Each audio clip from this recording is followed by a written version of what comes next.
여러분 안녕하세요.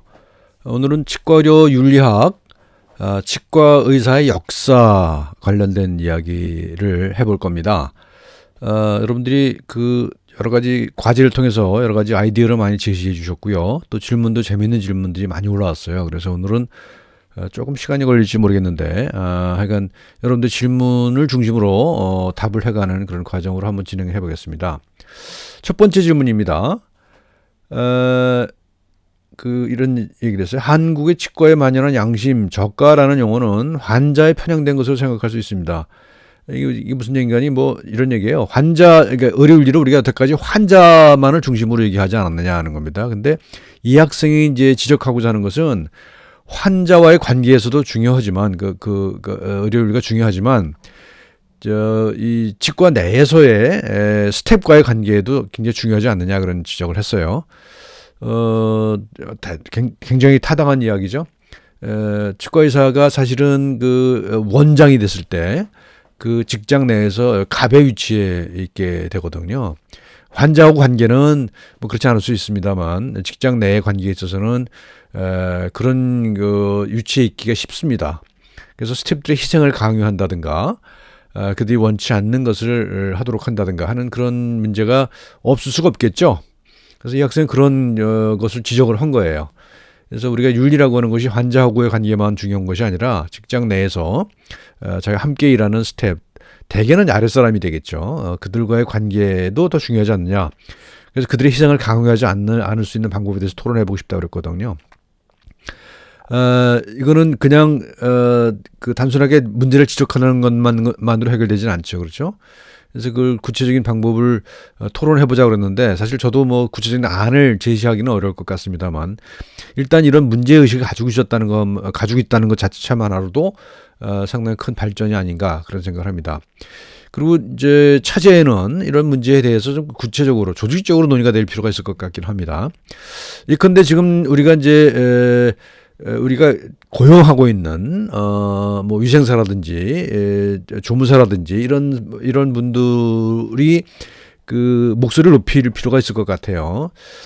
치과의사 입장에서는 좀 불편한 얘기가 되겠습니다만 그들이 자기의 주장을 할 수 있는 그런 공간이 넓어져야 되겠다 그런 생각을 합니다.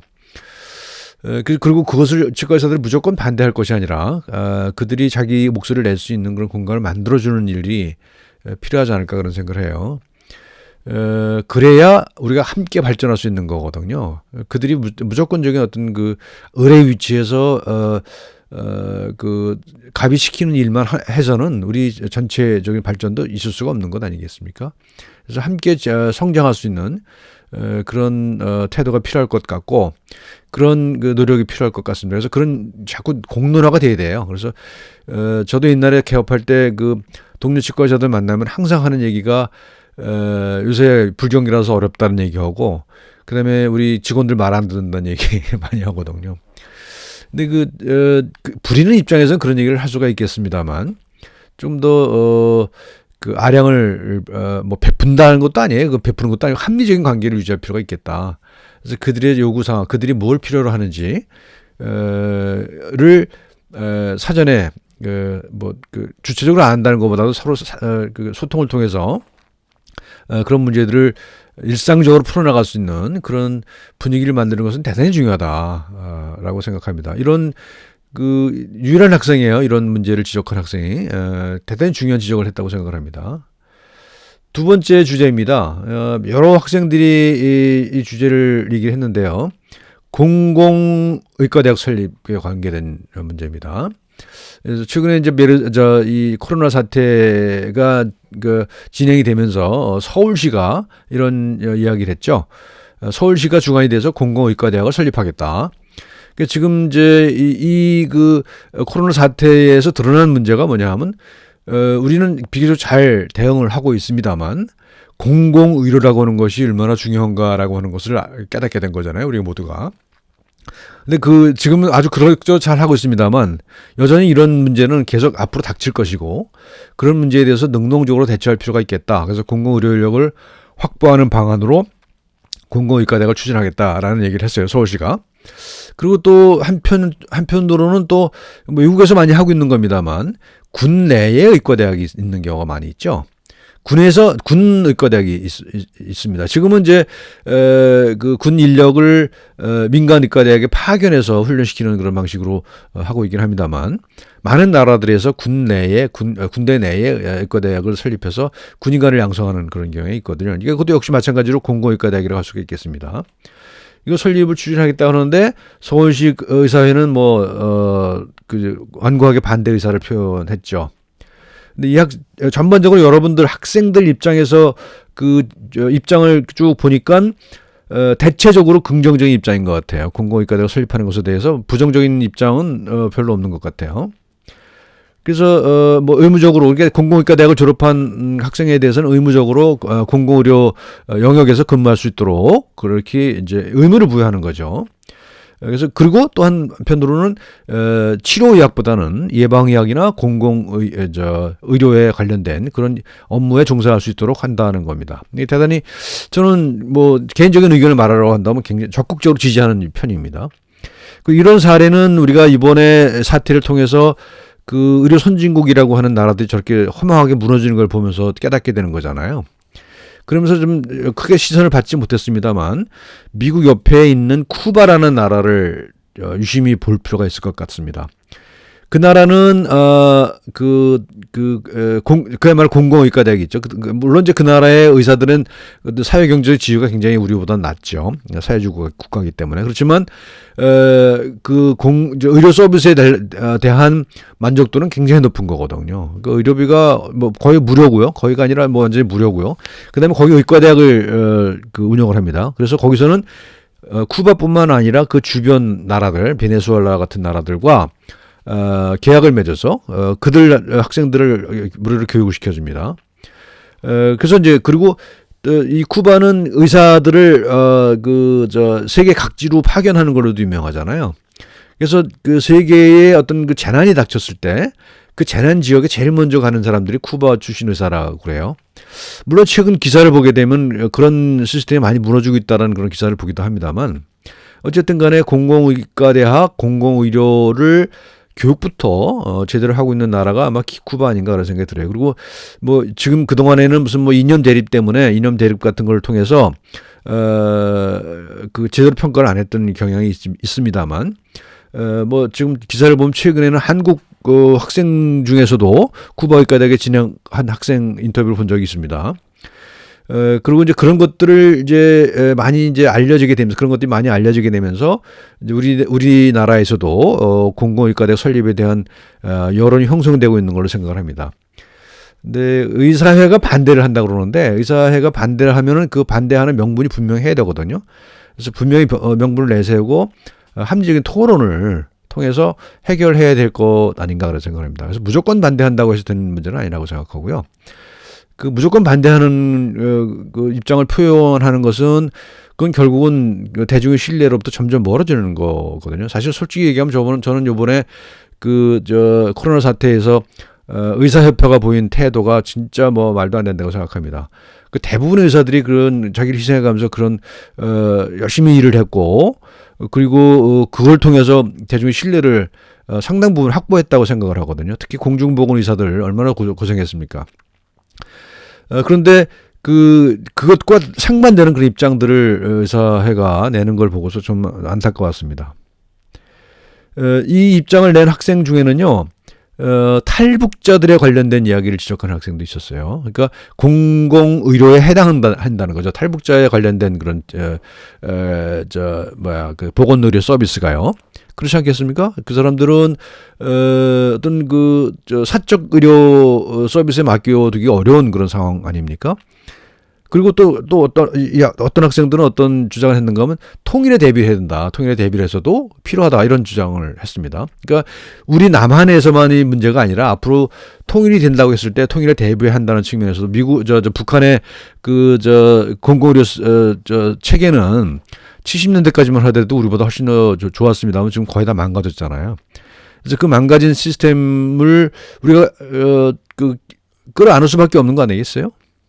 통일이 된다고 했을 때, 그랬을 때 그런 공공의료 인력이 필요하다는 겁니다. 그들을 그냥 무조건 사적 의료 서비스에 내몰았을 때는 많은 문제가 발생하기 때문에 공공의료가 탈북민에 대한 진료, 그것뿐만 아니라 통일 이후를 대비하는 그런 관점에 있어서도 필요하다라는 지적을 한 학생이 있었습니다. 뭐 이 학생은 이제 이 그것뿐만 아니라 이런 얘기를 했습니다. 이제 북한 실제로 이런 일이 있습니다. 북한 출신 의사들이 탈북한 경우도 많이 있거든요. 근데 그런 경우에 우리는 지금 그들에게 이쪽에 면허를 줄 수 있는 법적 근거가 전혀 없어요. 북한을 우리가 독립된 국가로 인정을 안 하기 때문이죠. 우리 법 체계가. 그래서 인력난 해소를 위해서 북한의 치과의사 면허를 인정해 줄 것인지에 대해서 토론해 보고 싶다라고 얘기했습니다. 뭐 그런 토론이 필요할 것 같습니다. 필요할 것 같은데 우선은 토론이 되고 난 다음에 결국은 법적인 걸로 해결해야 되는 거잖아요. 법이 이제 이 문제를 이제 해결해야 된다. 결국은 국회에서 이제 논의를 할 수 있도록 그런 분위기를 만들어주는 것까지가 우리가 해야 될 일 아닌가 그런 생각을 합니다. 그리고 전문가로서 적극적인 주장을 하는 거 이것이 필요하다고 생각합니다. 여기까지가 공공의료 또는 공공의과 대학에 대한 이야기였는데 한 가지 더 덧붙이자면 지금 최근에 코로나 사태 이후에 많은 사람들이 그런 얘기를 하죠. 코로나 이전의 세상과 코로나 이후의 세상은 전혀 다를 것이다. 그런 얘기를 하잖아요. 근데 특히 이제 보건의료 세계 문제에서 그럴 거라고 생각을 하거든요. 우리가 진짜 우리가 보지 못했던 우리의 모습을 이번에 봤잖아요. 그리고 보면 전 세계적으로 상당히 모범적인 대응을 하고 있는 나라로 한국을 꼽습니다. 누구나. 그렇죠? 그건 누구도 부인 못할 겁니다. 그러면서 그동안 우리가 우리에게 가졌던 부정적인 시각들이 바뀌기 시작했어요. 그래서 저만 하더라도 우리 그 보건의료 시스템에 대해서 굉장히 부정적인 시각을 가지고 있었던 게 사실이었거든요. 그런데 이번 기회를 통해서 물론 위태위태합니다. 그것이 완벽한 건 절대 아니고 전문가들 얘기 들어보면 현장에 있었던 전문가들 얘기 들어보면 아직도 위태위태하다고 그래요. 그렇지만 위태위태하면서도 지금까지 상당히 잘 대응해 온 거잖아요. 이제 그래서 이제 앞으로 이런 문제들이 계속적으로 발생할 가능성이 크다고 전문가들이 다 얘기하잖아요. 그래서 그랬을 때 그걸 어떻게 대응할 것인가 하는 것을 이제 우리는 이제 구체적으로 이제 앞으로 생각해 나가야 될 것 같아요. 지금 이제 오늘 강의에 나온 것은 치과의사의 역사잖아요. 과거예요, 그죠? 거기서 배울 것이 많이 있습니다만, 그걸 바탕으로 해서 미래는 우리가 한 번도 보지 못한 미래가 올 거라는 거죠. 그래서 미래의 치과 전문직은 어떻게 변화해 나갈 것인가에 대해서도 우리 심각하게 고민을 시작해야 될 것 같습니다. 실제로 여러분들 질문 중에도 그런 질문도 있었거든요. 저는 솔직히 그것에 대해서 무슨 확실한 답을 드리기가 어렵습니다만 여러 가지 문제를 얘기할 수가 있을 겁니다. 하나하나 이제 얘기를 해보도록 하죠.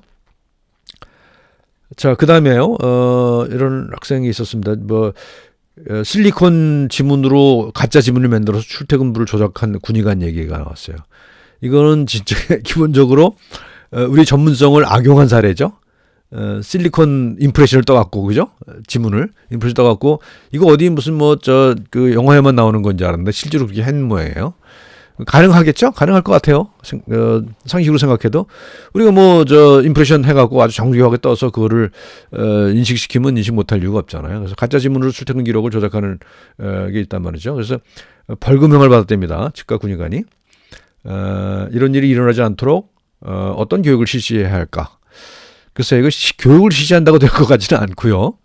이런 사례들 널리 알리고, 이런 사례들의 문제점들에 대해서 토론을 하는 것이죠. 우리 교육은 이래라 저래라 하는 게 교육이 아니잖아요.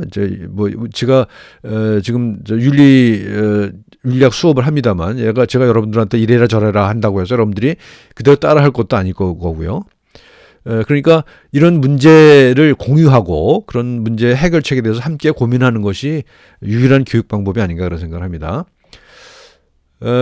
그리고 이런 유혹은 누구나 받을 수 있을 것 같아요. 저라 하더라도 이런 유혹 받을 것 같아요. 제가 만약에 지문을 위조해서 가짜 출근부를 날인할 수 있다면 한 번쯤 고려해 볼 것 같아요. 물론 그 다음에 여러 가지 문제들을 고려해서 실행에 옮길 것 같지는 않습니다만 어쨌든 그럴 것 같거든요. 그러니까 우리가 교육에서 해야 될 것은 이런 가능성들을 논의하고 그 가능성들을 통해서 어떻게 통제할 것인가를 토의하는 거죠. 논의하면서 그렇게 상황이 그렇게 흘러가지 않도록 함께 노력하는 것이 필요할 것 같습니다. 그다음에 치과 주치 제도에 대해서 이제 한 질문이 있습니다. 이제 시범 사업이 실시되고 있죠. 그 뭐 여러 가지 이제 이 학생은 많이 찾아봤네요. 그래서 몇몇 지자체에서 실시하고 있고요. 우선 저 서울시인가요? 그래서 장애인을 대상으로 한 주치 제도는 시범 사업을 실시했죠. 상당히 성공적인 결과가 나왔다고 하는 보도를 본 적이 있습니다만, 치과 주치제를 실시하는 것에 대해서 이제 논의를 했는데 굉장히 필요한 일이라고 생각을 합니다. 그리고 이것은 누구의 어떤 뭐 개인의 또는 집단의 이익이 아니라 우리 공공의 이익에도 부합하는 것이고, 치과의사라고는 전문직의 입장에서도 상당히 이익에 부합하는 것 아닌가 그런 생각을 해요. 왜냐하면 어떤 그 우리의 서비스 영역을 점점 확보해 나가는 것 아닙니까? 그리고 치과 주치의제를 통해서 그런 업무 영역을 확대할 뿐만 아니라 그 어떤 상당 정도의 수익을 확보하는 그런 효과도 있는 거잖아요. 그래서 굉장히 그 경쟁이 심각한 그런 그 치료 서비스 시장 말고 새로운 시장을 개척하는 것일 수 있는 거군요. 그리고 그것이 결국은 공공의 이익에 부합하는 거라면 이건 뭐 일거양득 아니겠습니까? 그래서 그런 것이 필요한 거라고 생각을 합니다. 그 다음에 이제 소셜미디어에 관련된 질문들이 많이 있었습니다. 뭐 유튜버도 저도 얼핏 봤는데, 그 의료인들이 그 유튜브를 하는 경우가 많이 있는 것 같더라고요. 근데 제가 봐도 상당히 과장된 그런 내용들이 많이 있었던 걸로 기억을 합니다. 근데 이랬을 때 이거 좀 문제가 아니냐. 좀 공감합니다. 그리고, 이런 것들에 대한 논의가 필요하다고 생각을 하고요.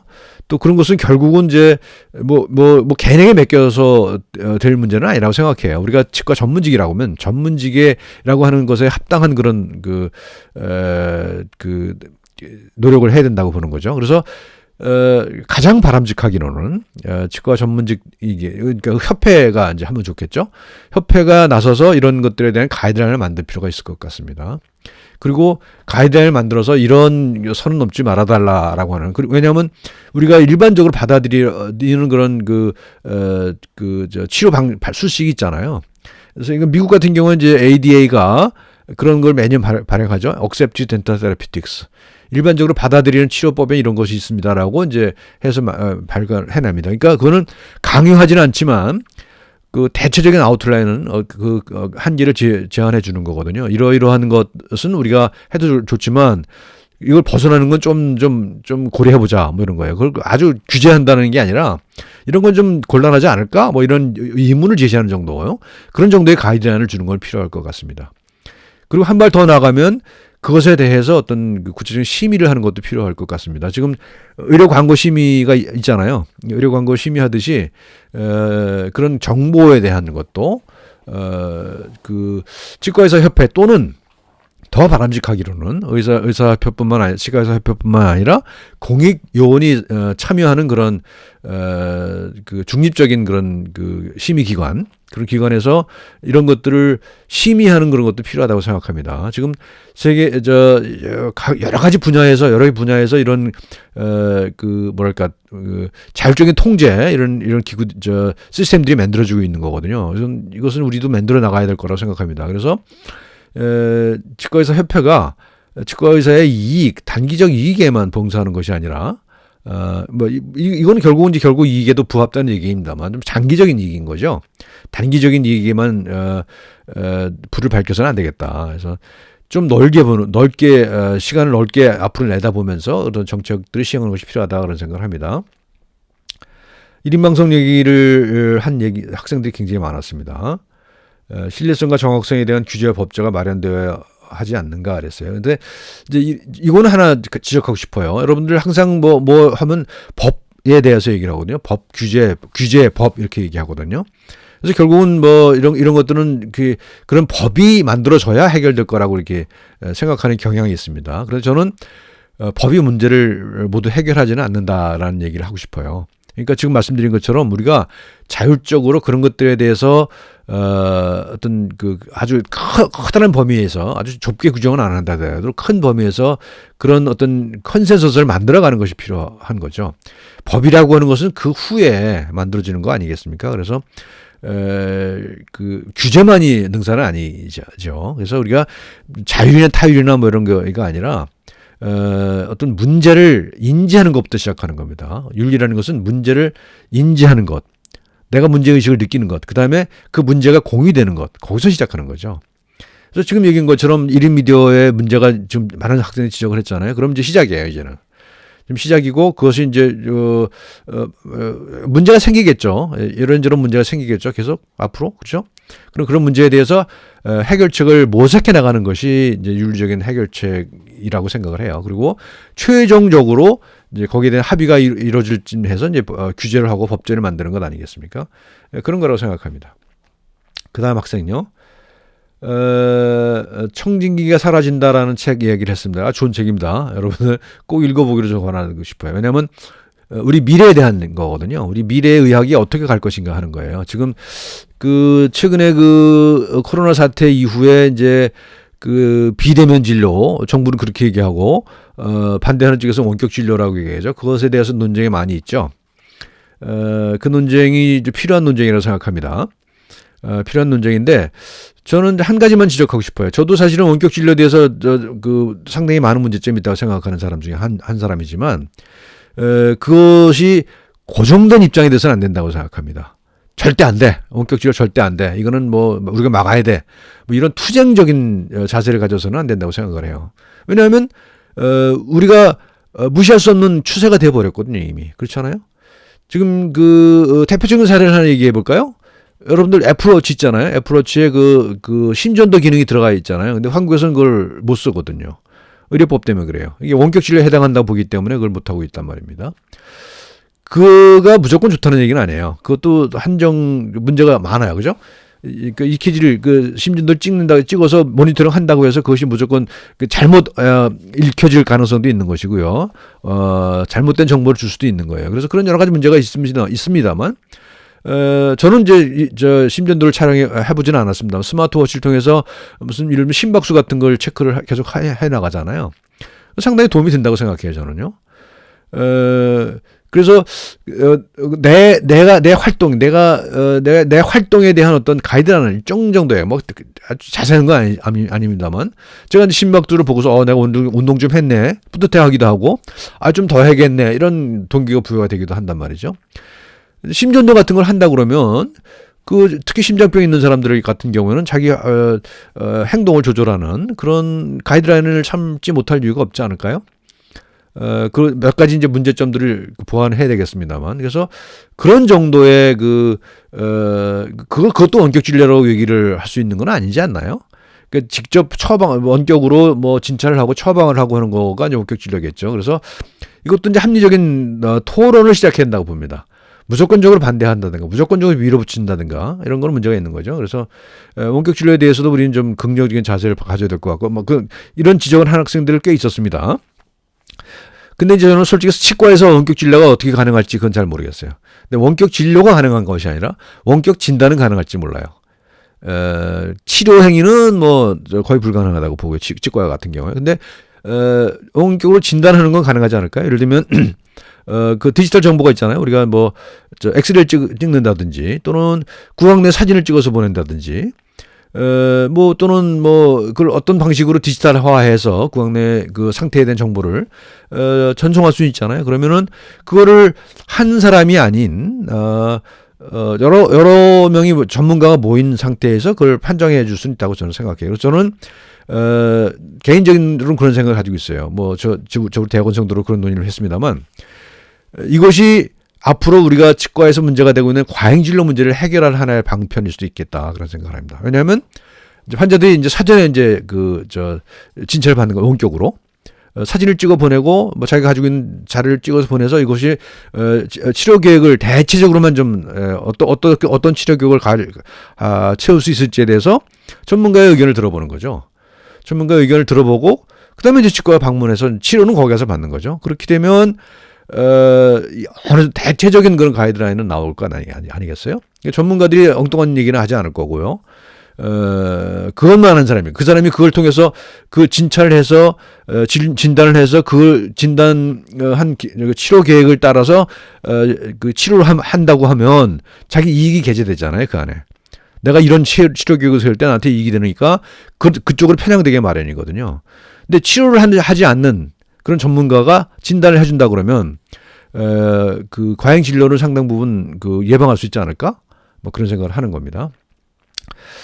그래서 이것을 저는 이제 구체적으로 추진할 필요가 있다고 생각을 해요. 여러 가지 문제가 있습니다만 법제 문제도 있고 또 디지털 기술을 어떻게 활용할 것인가에 대한 것도 있습니다만 얼마든지 가능한 일이라고 생각합니다. 그리고 특히 우리나라처럼 이렇게 IT 기술이 발전한 나라가 우리가 할 수 있는 거라고 생각합니다. 우리가 요번에 그 코로나 사태에서 그 IT 기술이 단단히 한몫을 했잖아요. 그리고 그 개인정보 문제가 있긴 합니다만, 그 확진자의 동선에 대한 정보를 공유함으로써 이게 이만큼 컨트롤 할 수 있었던 거란 말입니다. 근데 우리 IT 기술을 활용해서 우리가 남들이 가보지 않은 길을 갈 수 있는 가능성은 얼마든지 있다 생각합니다. 그래서 우리 의료계도 예외가 아니고요. 이번 기회를 확인했습니다만 한국의 방역뿐만 아니라 한국의 의학 수준도 엄청나다라는 걸 확인했잖아요. 제가 좀 안타까운 거는 우리 치과에서는 아무런 역할을 못했다는 게 좀 안타깝긴 합니다. 우리가 이제 했어야 된다고 생각해요, 저는요. 예를 들면 이제 대구에 자원봉사를 보내는 거예요. 우리 의료인이거든요, 의료법상. 우리가 의료인이기 때문에 우리가 못할 이유가 없습니다. 한의사들도 그런 주장을 했다고 그래요. 물론 받아들여지지는 않았어요. 한의사들도 그 대구에 파견돼서 자원봉사 하겠다 그러는데 의사들이 반대를 했던 거죠. 의사들의 그 태도도 문제라고 생각해요. 근데 치과의사는 못할 이유가 없거든요. 더군다나 치료 초체가 다 구강을 통하는 거잖아요. 근데 치과의사가 못할 이유가 뭐가 있어요? 그러면 치과 예를 들면 치과 공중보건의들도 파견은 됐어야 된다고 생각을 해요. 그리고 일반 치과의사들도 자원봉사 정도는 할 수 있지 않았을까. 그렇게 되면 그러면서 어떤 대중의 신뢰를 확보할 수 있었던 것 아닌가라는 생각을 하거든요. 좀 안타깝긴 해요. 자, 그 정도 하고요. 그 다음에 이제 그 영역 다툼에 대한 질문이 있었습니다. 아가면역과 성형외과 영역 다툼, 뭐 이런 것에 대한 질문이 여러 개 있었는데요. 이건 뭐 제가 사실 직접 현장에서 뼈저리게 경험한 사람이잖아요, 제가. 제가 뭐 여러분들 뭐 모르시겠습니다만 뭐 몇 년도인가요? 성형외과와 구강외과와의 엄청난 다툼이 있었거든요. 다툼 정도가 아니라 폭력 사태가 있었습니다. 그 한가운데 제가 있었고, 그래서 제가 사실은 치과의사를 그만두고, 이쪽으로 넘어오게 된 하나의 계기가 됐었던 사건이었었거든요. 뭐, 자세하게 설명할 건 없지만, 어쨌든 간에 제가 근무하던 병원에서, 성형외과 전공의들이, 구강외과 전공의들을 쳐들어와서, 무차별 폭력을 행사한 그런 사건이 있습니다. 그래서 근데 이제 제가 진짜 거기서 회의를 느꼈던 것은 전혀 정의롭지 않게 문제가 해결되더라는 거예요. 그게 말도 안 되는, 당연히 엄청 폭력 사건인데 불구하고 어떤 역학관계, 힘의 관계에 의해서 쌍방과실로 처리가 된다든가 뭐 이런 문제가 있었단 말이죠. 그래서 이게 이제 치과가 힘이 없구나 그걸 느끼기도 했고. 또 뭐 그런 의사라고 하는 사람들이 자기 이익을 위해서 그런 짓도 하는구나. 그런 조폭과 같은 행동을 하는구나. 이런 거를 느껴서 사실은 제가 직업의 회의를 느끼고 이쪽으로 넘어온 거가 있었거든요. 그래서 그때 그 당시에는 저는 분명히 그 입장이 있었죠. 성형외과 나쁜 놈들, 때려 죽일 놈들, 뭐 이렇게 하고 막 울분을 토하고, 그 분노 때문에 뭐 밥을 못 먹기까지 했으니까요, 제가. 뭐 제가 직접 당한 건 아니고 제가 그때 주니어 스텝으로 있을 때 우리 레지던트들이 당한 거였단 말이에요. 그랬는데, 지금 이제 조금 몇십 년 지난 다음에 생각을 해보니까, 일방적인 문제는 아니었다는 생각을 합니다. 그런 의사들이 가지고 있는 영역의 관계에 영역과 관련된 그런 이해의 관계 이런 것들이 좀 심각하구나 그런 느낌을 받았어요. 그래서 이것도 역시 마찬가지로 어떤 진영 논리로 풀어서는 저는 해결책이 없다고 생각합니다. 우리가 다 차지해야 돼라든가 뭐 우리가 더 많이 갖고 와야 돼 뭐 이런 생각이 아니라 이것도 역시 마찬가지로 공익의 입장에서 봐야 됩니다. 학생들 그런 지적을 했어요. 환자 입장에서 어떤 게 좋으냐를 봐야 된다는 거죠. 근데 말은 그렇게 하면서 실질적으로는 환자에게 좋은 선택을 안 하는 게 대부분이잖아요. 그래서 그런 것들에 대해서 논의가 시작돼야 된다. 공개적인 논의가 돼야 된다는 생각을 합니다. 여기 보면 구강외과 학회에서 발표한 자료에 의하면 구강외과에서는 양악 수술에 한 명도 사망 사고가 없는데 뭐 성형외과에서는 많았다. 뭐 이런 발표를 했다고 그래요. 근데 저는 이게 얼마나 믿을 수 있는 통계자인지 전 모르겠어요. 구강외과에서 수술한 것이 더 안전하다는 증거는 저는 없다고 생각해요. 저는 과거에는 그렇게 생각했었어요. 내가 구강외과 의사일 때는. 우리가 하는 게 맞다, 옳다고 생각했었거든요. 근데 지금 한발 떨어져 생각해 보면 꼭 그렇지 않아요. 구강외과에서 사고 난 거 많아요. 제가 아는 사례만 해도 많아요. 사망사고도 많아요. 2018년 이후에 한 건도 없다고 그러는데, 뭐 그런지도 모르죠. 그런지도 모르지만, 이것 때문에 이런 하나를 갖고서 일반화할 수 있는 문제는 아니라고 생각합니다.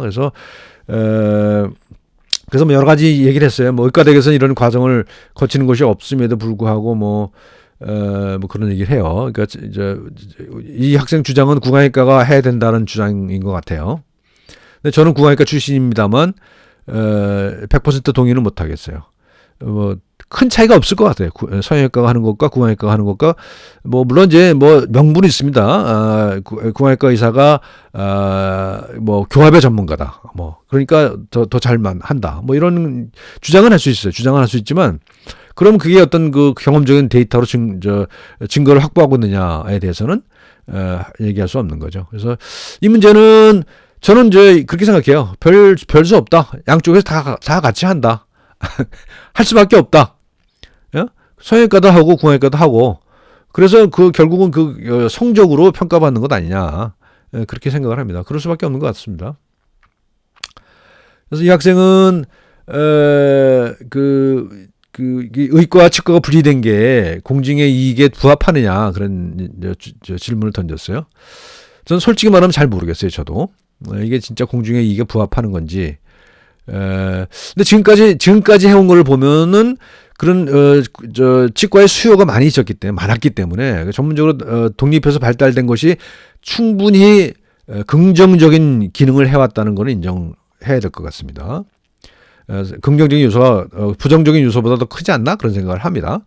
하지만 영원히 그런 분리되어야 되느냐? 그건 좀 생각해 봐야 할 것 같아요. 그래서 뭐 우리가 역사에서 얘기했습니다만 뭐 한국에도 그렇고 일본에도 그렇고 미국에도 그렇고 그 통합하자는 논의가 계속 있었거든요. 그리고 결국 실패했습니다만 한 10년, 20년 전까지만 하더라도 의과와 치과가 합해져야 된다는 주장을 하는 사람들 괜히 있었습니다. 상당 부분. 자, 그래요. 의과와 치과의 분리 문제에 대해서 이제 지적을 하는 학생들 계속 있었고요. 미국 같은 경우에 보험도 분리가 돼 있다는 거. 우리도 분리돼 있죠, 사실은. 민간보험 같은 경우에. 민간보험 분리되어 있고, 그래서, 의과와 치과가 이렇게 서로 정보도 교류가 되지 않고, 뭐 보험도 따로, 이래서 여러 가지 문제가 있는 것 아니냐, 그런 지적을 했어요. 상당 부분 공감할 수 있는 얘기고요. 실제로 우리가 냉전 시대까지만 하더라도 구공산권은 그 궁화학 모델을 채택하고 있었다 그랬잖아요. 그렇지만 완전히 또 합해진 것도 아니에요. 사실 구강학은 뭐 제가 강의에서 그 그림 보여드렸잖아요. 분리가 되는 구강학이 따로 저 위에서 분리가 되잖아요. 근데 치학은 덴티스트는 일찍 분리됐잖아요. 그래서 너무 일찍 분리된 것 아니냐 그런 주장을 할 수가 있습니다. 그래서 저는 이제 그런 생각을 합니다.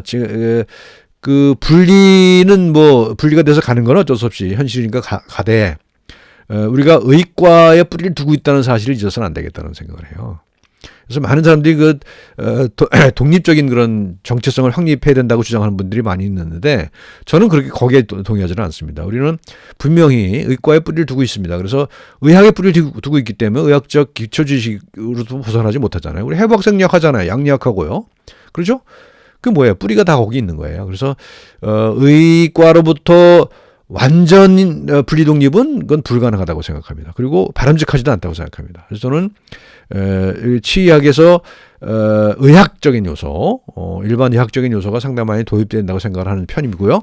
특히 저는 이제 구강외과 전공한 사람의 입장에서 모르면 안 돼요. 의학적 지식이 없으면 또 안 되거든요. 수술하는데 포스트오피 케어 하는데 의학적 지식이 없어서 할 수 있겠습니까? 도저히 불가능한 거거든요. 그래서 의학적 지식을 기본적으로 필요하다. 지금보다 더 많이 필요하다. 물론 일부에만 그래요. 사실은 개업이들한테 이렇게 이런 모든 지식이 필요하지는 않을 거라 생각합니다만 어쨌든 간에 치과의 전반적인 발전으로 봤을 때는 의과와의 분리 독립은 바람직하지 않다라는 생각을 합니다. 그다음에 이제 그 치과 면허국 독립 면허 관리 기구에 대한 질문들이 있었습니다. 뭐 이건 제가 이제 강의에서 얘기한 거기 때문에 뭐 또 더 추가할 필요는 없을 것 같긴 합니다만, 그러니까 이건 핵심은 그거잖아요. 독립적인 면허 관리 기구를 두자는 거죠. 지금은 그 국시원이라는 게 있지만 그 면허 관리의 주체는 정부거든요. 보건복지부거든요. 그리고 치과의사 협회가 있지만 치과의사 협회도 참 그건 모순된 저게 많이 있다고 생각해요. 저는 일단은 치과의사 협회가 자율징계권을 달라고 그러잖아요. 자율징계권을 달라고 그러는데 저는 그거는 뭐 씨도 안 먹힐 거라고 생각합니다. 지금 뭐 일반 대중이 왜 신뢰를 확보하지 못하는 자율징계권을 줄 수가 있겠습니까? 신뢰를 확보하지 못한 굉장히 불신이 고지된 상태에서 징계권까지 달라고 그러면 그걸 들어줄 사람은 아무도 없을 거라 생각을 하고요. 좀 더 신뢰가 형성된 다음에는 모를까 그런 거고, 또 한 가지는 뭐냐면 우리나라 같이 협회 중앙회라고 그러죠. 법상으로는 중앙회에 면허를 가진 사람이 모든 사람이 당연 가입을 이 법으로 되어 있는 나라가 사실 아마 제가 알기로는 일본하고 한국뿐 아닌가라는 생각을 하거든요. 당연 가입을 하기 때문에, 그렇기 때문에 협회가 갑의 위치에 올라가 있어요. 지금 보면요. 그렇지 않습니까? 그래서 뭐 협회 회비가 굉장히 비싸죠. 그걸 또 징수를 해요. 회비 안 내면 또 거기에 대한 여러 가지 권리가 제한되잖아요. 뭐 이런 것들이 사실은 저는 상당히 문제라고 생각을 합니다. 그래서 그 자율징계권을 가지는 것이 아니라 저는 오히려 이 당연 가입제가 폐지돼야 된다고 생각해요. 대부분의 나라들이 없어요. 당연 가입이 아닙니다. 예를 들면 미국 같은 경우 봅시다. 미국의 가장 큰 치과의사 단체가 ADA잖아요. 의사단체 AMA예요. 미국 의사협회. 근데 그 단체가 특히 AMA는 엄청난 로비 조직이래요. 그래서 그 미국에 지금 전국민 의료보험이 도입되지 못하는 이유 중 하나가 그 AMA 미국 의사협회의 로비 때문이라고 그러거든요. 그래서 시카고에 뭐 엄청난 빌딩에 엄청난 사무실을 가지고 있을 정도로, 그래서 방산업체만큼 그 엄청난 로비 조직을 가지고 있다고 그래요. 그러니까 그런 힘이 막강한 거죠. 정부 정책에 영향을 미치는.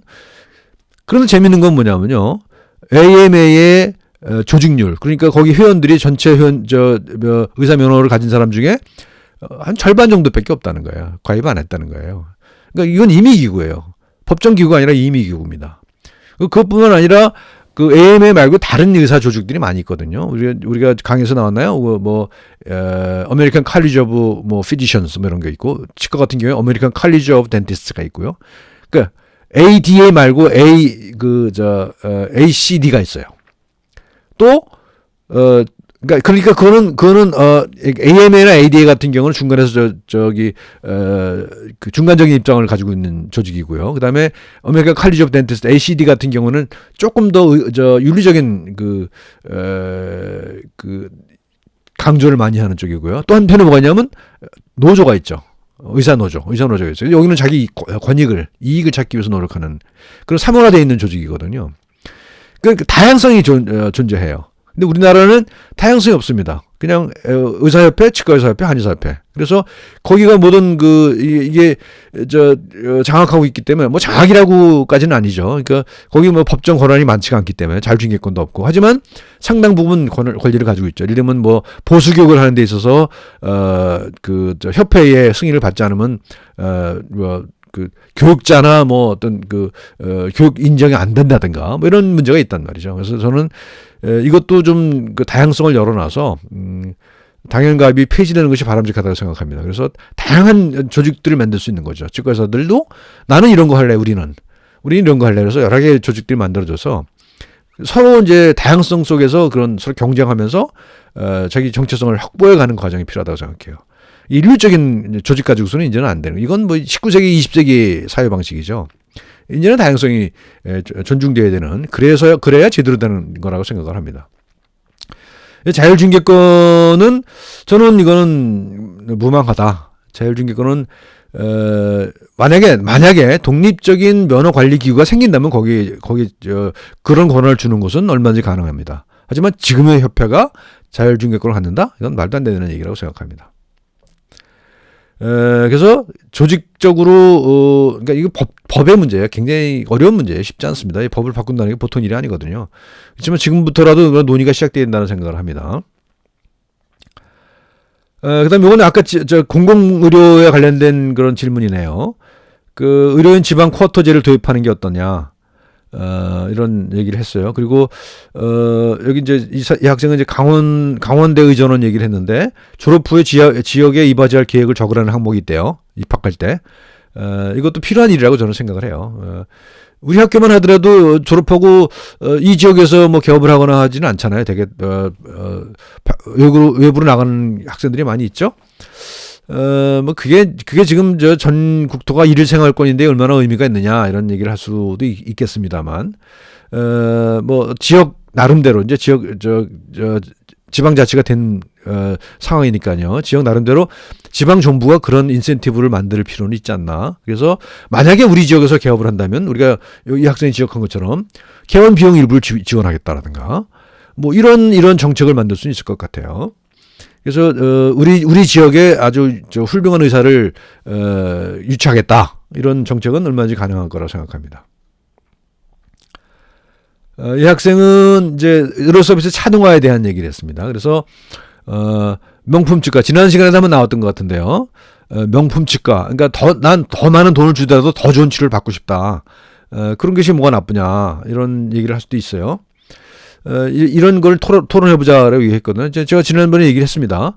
얼마든지 동의합니다. 얼마든지 동의하는데, 물론 이제 법과 제도 테두리 속에서 해야 되겠죠. 그러니까, 수가가 정해져 있는 보험 진료대에서는 어렵죠. 쉽지 않죠. 그렇지만 또 보험 의료대에서도 우리가 논의는 시작할 수 있어요. 그래서 보험 수가도 좀 차등화할 수 있지 않느냐라는 지정을 할 수는 있겠죠. 그래서 예를 들면 이제 치과 같은 경우는 이제 굉장히 노동 집약적인 치료 서비스 아닙니까? 보철 같은 경우에. 그래서 내가 어떤 자격증권을 가졌을 때는 그 수가를 좀 더 받을 수 있도록 한다든가, 뭐 이런 걸 만들 수 있을 것 같습니다. 근데 지금은 보철 같은 것은 이제 보험이 아니기 때문에, 비보험이기 때문에 그냥 자율시장 경쟁에 맡겨져 있잖아요. 그래서 그런 자유시장에 그냥 맡겨둘 것이냐, 아니면 이것도 우리가 전문가들이 모여서 어떤 가이드라인을 만들어서 지금 공중거래법상의 위반이죠. 그걸 담합을 하는 것이. 근데 그런 논의를 해서, 예를 들어서 내가 어떤 상당 정도의 경력을 가지고 있고 그런 좋은 성적을 가지고 있다면 내 수가는 좀 높게 책정할 수 있는 거를 논의할 수 있지 않겠느냐. 그건 지금부터 논의를 시작할 수 있는 거지 당장 실천할 수 있는 것은 아니라고 생각합니다. 그렇습니다. 뭐 집단 이기주의 얘기를 했습니다. 이건 뭐 이 학생은 이제 외국 치대 졸업생들에게 응시 자격을 제한하는 거가 제19 감싸기 아니냐, 이런 주장을 했어요. 뭐 제가 보기에도 제19 감싸기인 건 맞는 것 같아요. 그런데 그렇다면 무조건적으로 허용할 것이냐, 그것도 좀 생각해 볼 필요가 있을 것 같아요. 그러니까 근데 문제는 어떤 합리적인 기준이 아니라는 데 문제가 있는 것 같아요. 예를 들면 무슨 어떤 나라는 허용하고 어떤 나라는 안 되고 뭐 이런 식이잖아요. 그러니까 그것도 기준을 명확하게 해서, 예를 들어서 우리는 이런 교육을 받은 사람을 치과의사로 임명합니다. 그러니까 그 나라에서 이런 교육을 받았는지 확인할 수 있는 그런 자료가 필요합니다. 뭐 이런 식의 얘기를 필요할 것 같아요. 그래서 그걸 제한하는 것은 의미가 있을 것 같아요. 그런데 또 한 가지 문제는 뭐냐면, 그럼 우리 교육은 우리 치과 의사 교육은 그만큼 보증이 될 수 있느냐? 이건 또 저는 치과 교육을 담당하는 사람 입장에서 자신이 없어요. 그러니까 우리 교육을 제대로 세운 다음에 이런 제안을 해야 되는 건데, 뭐 그렇습니다. 그렇지만 현실은 또 현실이에요. 그래서 이걸 제한 없이 받아들이긴 또 쉽지 않을 것 같다는 생각을 듭니다. 그래서 이건 뭐 집단 이기주의라는 것도 맞는 것 같아요. 집단 이기주의가 맞지만, 그렇지만 그렇다고 해서 그럼 무조건 풀 것이냐, 그것도 또 생각해 봐야 될 것 같습니다. 그다음에 이제 이 학생 재미있는 주장을 했습니다. 실명제 캠페인, 예를 들면 치과의사 얼굴 사진과 근무지 등을 실명제 캠페인하는 거, 그다음에 변호사협회가 그렇게 한다 그러는데 징계를 받은 변호사들 홈페이지에 공개하는 거. 그래서 의료인들 그래서 요거를 사례로 삼아서 의료인들의 징계 정보를 공개하는 것도 필요하다 이런 얘기했었죠. 우리가 지난 시간에 그런 얘기했죠. 선샤인 법인가요, 미국에 리베이트를 받았을 때 그것을 공개하는 거, 그것을 금지하는 것이 아니라 내가 이런 제약회사로부터 이런 편의를 제공받았습니다라고 하는 정보를 공개하는 거죠. 그래서 이제 소비자가 판단하게 하는 그런 것들이 이제 실시되고 있다고 그러잖아요. 마찬가지로 징계된 이력도 공개될 필요가 있다고 생각을 합니다. 문제는 우리가 치과의사협회나 의사협회에서 징계를 진짜 합리적으로 하고 있느냐, 이건 또 문제죠. 그래서 만약에 제가 계속 주장하는 것처럼 독립적인 면허관리기구가 있고 그 면허관리기구가 그런 징계 권한을 가진다면 그건 권위가 있는 거죠. 그러니까 직업 집단의 이익에 좌우되지 않는다라고 하는 그런 신뢰가 있는 거랍니다. 그런 조직에서 만약에 징계를 한다면 그런 징계 기록은 공개하는 것이 옳다고 생각을 합니다. 하지만 지금처럼 자기끼리 징계하고 자기끼리 공개하고 이러는 것은 의미가 없을 것 같다는 생각이 듭니다. 그렇지만 어쨌든 간에 이런 정보를 공개하는 것은 필요하다고 생각하고 장기적으로 추진해야 될 사례가 아닌가 생각합니다. 이 학생이 이제 미래에 관련된 얘기를 했는데요. 마지막입니다. 이제 기술이 발전하고 정보가 투명화되면서 일반인과 전문직 사이의 경계가 무너뜨릴 수 있는 사회가 오지 않겠느냐, 그런 얘기를 했어요. 타당한 얘기입니다만 이것이 기술이 해결할 수 없는 문제는 분명히 있죠. 예를 들면 우리가 치과 치료를 미래는 어떨지 모르겠어요. 로봇에게 맡겨놓는다는 것은 우리는 상상하기 어렵잖아요. 그리고 무엇보다도 의료 서비스라는 건 인간적인 관계가 필요한 서비스란 말입니다. 인간적인 교류 없이 그냥 무조건적으로 기계적으로 우리 신체를 다룬다고 했을 때 생길 수 있는 문제가 상당히 많이 있거든요. 그래서 많은 사람들이 이제 미래에 4차 산업혁명 이후 세대에 없어질 직업 중에서 무슨 의사를 꼽는 사람이 있는데, 또 반대편에서 보면요, 일부 그런 요소가 있습니다. 예를 들면 이제 방사선 판독 같은 경우는 이제 AI가 훨씬 더 잘할 수 있습니다. 그래서 그런 직업은 사라질 수가 있어요. 그렇지만 환자와 직접 만나는 그런 중개적인 역할은 오히려 더 강화될 것이다라고 하는 것이 아까 잠깐 언급했었죠. 청진기가 사라진다의 저자 에릭 톡폴이라고 하는 그 미래의학을 얘기하는 그 사람도 그런 얘기를 합니다. 그래서 방사선과 의사의 역할이 달라진다. 그러니까 방사선과 의사가 방사선 사진을 판독하는 역할에서 이제는 그 판독 결과를 두고 환자와 소통하는 역할을 하게 될 것이다라고 얘기해요, 그 사람은. 그러니까 미래의 이제 의사의 역할은 달라지지만 사라지진 않을 것이다. 그래서 어떤 역할을 맡게 될 것인가에 대해서 우리가 미리 고민할 필요는 있겠다. 이런 얘기는 할 필요가 있을 것 같습니다. 자, 이제 여기까지가 제가 여러분들 질문에 대한 답변인 것이고요.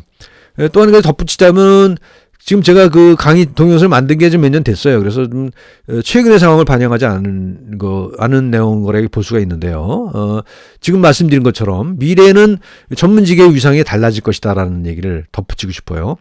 지금까지 우리가 가져왔던 역사 속에서 배운 전문직의 위상은 그 나름대로 역할을 충분히 해왔다고 생각을 하지만, 앞으로 그 전문직이라고 하는 그 직종의 위상과 역할이 달라질 것이다. 그것은 앞으로 우리 그 IT 기술과 정보화의 정도에 따라서 큰 차이를 가질 것이고, 그 기술에 따라서 기술이라는 것은 우리 인간의 삶을 크게 많이 바꾸는 걸 틀림없고, 또 한 가지는 그런 전문직의 역할도 크게 바꿀 것이다. 그래서 우리는 미래를 내다보고 살아야 된다. 이제 그 속도가 굉장히 빨라질 것이다 겁니다. 오늘 제가 강의에서 말씀드린 것은 과거의 역사죠. 역사예요. 과거에 이렇게 해왔다. 굉장히 중요해요, 과거 역사는.